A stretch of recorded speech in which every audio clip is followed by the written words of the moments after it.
Muy buenas, me da mucho gusto volverles a saludar ahora con este último ya bloque en donde toda la reflexión que hemos hecho sobre el sistema de interpretación de derechos humanos y este núcleo, digamos, que hemos construido fundamentalmente en el módulo anterior, lo vamos a vincular a derechos político-electorales. Es un módulo largo, tiene muchas lecturas, pero son lecturas muy ricas, que nos hablan de varias cosas en las que se ha avanzado muchísimo en la vinculación entre interpretación y derechos político-electorales. Es un tema que a mí realmente me apasiona. Me apasiona por varias razones, porque nosotros no reconocíamos en México el tema de los derechos políticos. Durante mucho tiempo, por no estar en esta formalidad que teníamos, por no estar entre las garantías individuales, no los concebíamos como derechos, sino como prerrogativas ciudadanas. Y los derechos políticos han ido tomando carta de naturalización en nuestro orden constitucional. Y no solamente en sí mismo, sino acompañados, como decíamos, en el bloque. En el bloque que completa la naturaleza y el catálogo de derechos políticos. Votar, ser votado, participación en asuntos públicos, ir a la Convención Americana, asociación política, expresión política y derecho a la protesta, etc. Y esto que se ha acompañado con una robustez también interpretativa, tanto de los organismos internacionales, especialmente la Corte Interamericana, como de la propia interpretación que han hecho la Corte Interamericana, la Suprema Corte de Justicia de la Nación en cuanto a Tribunal Constitucional y también el Tribunal Electoral del Poder Judicial de la Federación como tribunal de definitividad. Por ejemplo, me refiero a todo el desarrollo, temas de violencia política de género, ¿no?, que ha sido impresionante, el tema de libertad de expresión misma, el tema de consulta a los pueblos y comunidades originarias, etc. Esa es una cuestión importante. Me parece además también importante e interesante porque el Tribunal Electoral fue quizá el primer organismo jurisdiccional que claramente le apostó a una articulación en bloque y a una, digamos, a una interpretación de los derechos políticos en función de los tratados internacionales. En una primera etapa quizá acompañando digamos, los numerales de los tratados o citando jurisprudencia, y en etapas más recientes haciendo una verdadera argumentación, una narrativa de control de convencionalidad, constitucionalidad e interpretación conforme.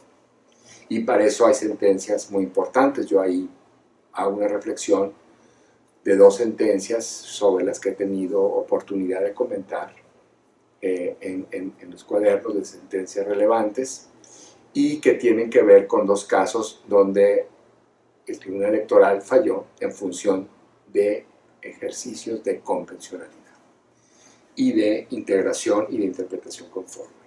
Me parece además que el tema de los derechos políticos electorales, además de ser el tema de la primera sentencia de la Corte Interamericana contra México, el caso Castañeda-Guzmán, ha ido avanzando en una jurisprudencia cada vez más sofisticada y cada vez más rica.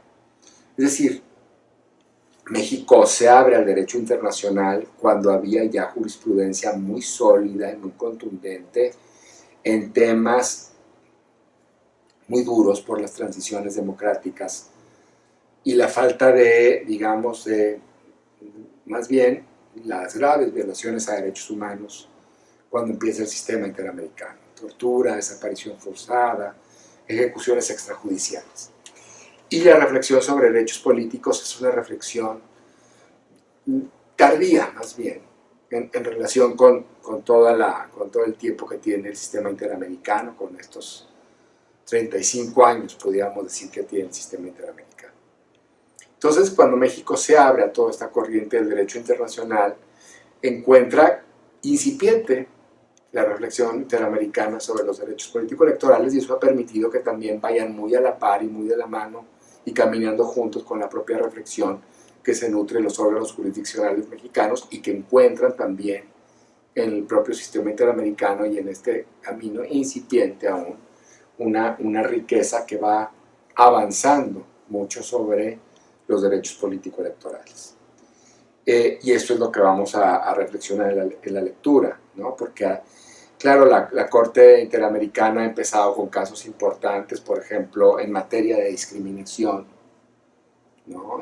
En decisiones políticas que se han tomado bajo el esquema de usos y costumbres, no de partidos políticos tradicionales, por ejemplo, en el caso Yatama contra Nicaragua, y tiene que ver con el derecho al sufragio. Pero luego ha ido avanzando más en temas complejos, ¿no?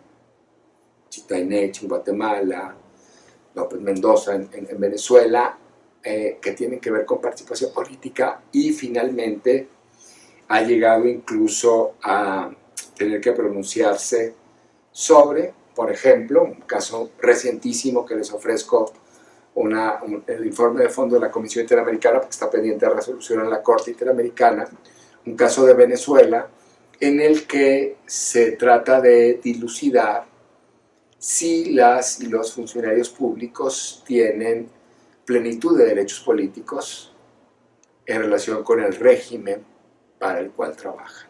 Concretamente, ¿qué salvaguardas se les ofrecería en caso de participar en un referéndum que pudiera llevar a la revocación de mandato del régimen para el cual están laborando y que decidiera su terminación? No ni siquiera el tema haber votado en contra del referéndum popular, sino siquiera haber participado. Es un caso interesantísimo de Venezuela también. Entonces, me parece que adentrarnos en este universo de los derechos político-electorales desde la interpretación, o adentrarnos en la interpretación, en el sistema interpretativo mexicano desde los derechos político-electorales, tiene una sinergia muy venturosa que puede ayudarnos mucho también para la reflexión y el trabajo en esta maestría. Agradezco mucho su atención a este capítulo. Pues ha sido un placer enorme encontrarme con ustedes, haber podido compartir esta experiencia de la maestría en línea, una experiencia que es muy rica, que tiene una aproximación distinta de encontrarse con la gente en el aula, pero que, bueno, me ha permitido de alguna manera pues poder ofrecer la reflexión que yo he realizado en las lecturas que he leído y que les he compartido a ustedes, o en las lecturas que les he compartido y que yo he escrito también en investigación, y que he tenido también oportunidad, bueno, de conversar en estas cápsulas, en estos videos, a través de las preguntas y los ejercicios que vamos dejando. Ha sido de verdad un placer, me encuentro muy agradecido y espero que de verdad sea una experiencia enriquecedora haber participado en este módulo de interpretación de los derechos políticos. Mil gracias y me tienen a sus órdenes.